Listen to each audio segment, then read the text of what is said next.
Ya, Keluarga Indonesia kembali lagi di Kumpul Keluarga, masih membahas tentang bagaimana sih kita bisa membangun kecakapan bersosialisasi anak walaupun di tengah pandemi dan dalam rumah saja.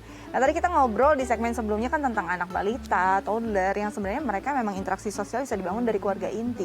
Nah, kalau remaja gimana Mbak? Remaja kan sebenarnya udah punya komunikasi sendiri, sosialisasi mereka sudah terbangun sendiri di lingkungan sosial mereka sendiri. Saat mereka ditarik di rumah, tidak kemana-mana, ini kan kebutuhan mereka kan intinya juga bersosialisasi kan. Ini gimana menurut Mbak? Iya, kebutuhannya tetap ada, nggak hilang ya. Pandemi nggak pandemi, salah satu kebutuhan remaja itu adalah bersosialisasi, berinteraksi dengan teman-teman sebayanya. Begitu kan. Salah satu highlight malah jadi tuh konformitas, apa kata temennya ngikut, apa segala macam. Itu kan remaja banget gitu kan. Nah, kalau kayak gini terbatas ruang gitu kan, akhirnya nggak bisa keluar. Tapi kebutuhannya tetap ada. Remaja bisa mensiasatinya dengan tetap memenuhi kebutuhan sosial dengan menggunakan teknologi. Zoom meeting setelah sekolah selesai atau Google meeting setelah sekolah selesai membicarakan hal-hal remeh-temeh versi anak remaja gitu kan, itu nggak apa-apa banget untuk dilakukan. Itu sebagai bagian dari dia memenuhi kebutuhan dirinya untuk kemudian tetap terkoneksi dengan teman-teman sebayanya, walaupun mungkin nggak bisa keluar, walaupun mungkin tetap harus terbatasi itu gitu kan. Beberapa remaja yang lain mensiasatinya dengan saling kirim-kiriman barang atau apa. Oh, kiriman makanan buat si temennya ini, kiriman makanan buat temennya si ini.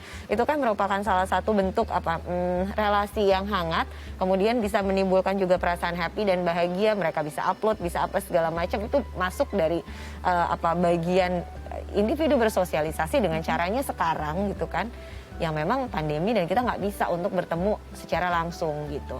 Nanti pun pada saat pandeminya selesai, Anda bekerja, kemudian kuliah dan yang lain-lain, kemampuan untuk kemudian berinteraksi secara langsung itu harus tetap ada gitu, itu harus tetap punya gitu. Nah, kondisi ini malah justru kadang-kadang membuat orang tua kok jadi khawatir. Ini akhirnya nyaman di kamar aja gitu, nggak ngapa-ngapain, nggak ngerasa butuh bersosialisasi dengan orang lain, berinteraksi, dan menganggapnya ya udah nggak apa-apa, ini kan udah sesuatu yang normal gitu. Nah, ini dia, kalau kita kan sering banget ya melihat mungkin ya udah waktunya di rumah aja tuh, waktu yang mengeratkan lagi persaudaraan, mengeratkan lagi hubungan relasi orang tua dan anak. Kalau kondisinya anak di dalam kamar saja dengan sosial dia yang mungkin semuanya lewat daring, ini gimana? Apa yang harus dilakukan orang tua? Karena kan interaksi dengan orang tua juga harus tetap dibangun kan, Mbak? Iya, bener banget gitu. Makanya kembali lagi keluarga harus melakukan manajemen keluarga untuk kemudian membuat anak-anak tetap bisa berinteraksi. Kadang-kala situasinya harus dalam tanda kutip ya, agak sedikit dipaksakan, ada aturan yang harus membuat soal itu. Ada rules-nya lah, ada rules-nya yang harus dibuat untuk itu. Semisal makan malam harus turun ya,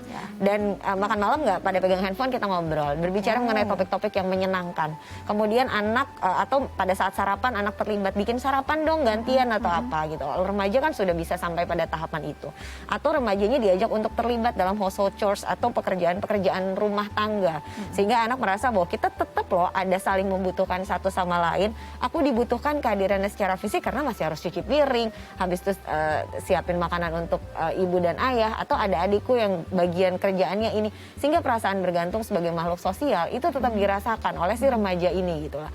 Oke, jadi memang harus dilibatkan dengan aktivitas-aktivitas yang mungkin bisa bersama-sama mereka. Karena kan mereka remaja ya, bukannya anak kecil lagi yang bisa main bola bareng gitu kan, atau belajar bareng ya. Mungkin terakhir Mbak Ayu bisa memberikan tips untuk orang tua, kita ulas lagi, kita summary lagi, apa yang harus mereka lakukan paling tidak anak ini walaupun dalam rumah masih punya motivasi untuk bisa berinteraksi dengan orang lain. Oke, kalau kemudian berbicara mengenai tipsnya, kita bagi berdasarkan tahapan usia ya. Kalau misal anak-anaknya masih usianya toddler, itu kan sebetulnya secara emosi dan perkembangan sosial masih sangat bergantung pada pengasuh di sekitarnya. Jadi di situ peran orang tua mengajak main, mengajak berinteraksi, pengasuh terdekat untuk mengajak anak yang bermain yang sifatnya interaktif, role play dan yang lain-lain, itu sangat bisa membantu bagaimana anak mengembangkan dan bukan hanya mengembangkan tapi memberikan fondasi dasar bagi kemampuan sosialisasinya. Kemudian kalau misal sudah agak besar sedikit gitu kan, memang sudah waktunya untuk berteman kayak SD kelas 1, kelas 2, kelas 3, boleh difasilitasi dengan misalnya Zoom meeting bertemu dengan teman-temannya begitu kan.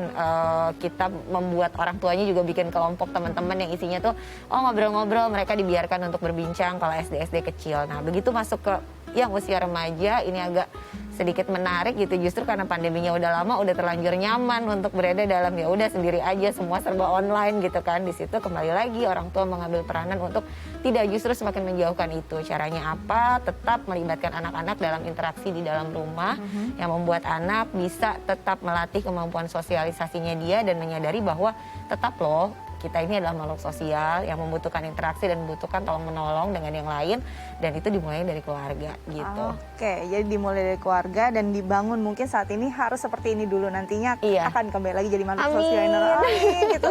Doa sama-sama ya Mbak Ayu ya. Oke Mbak Ayu, makasih banyak. Semoga ini bisa berguna juga untuk keluarga Indonesia di rumah ya. Nah, keluarga Indonesia, semoga tips tadi dari Mbak Ayu bisa berguna dan istilahnya diaplikasikan untuk keluarga Anda. Tetap lakukan prokes 5M, kita jaga kesehatan kita dan kita akan jaga orang-orang tersayang kita. Saya Setia Dika pamit undur diri, sampai jumpa.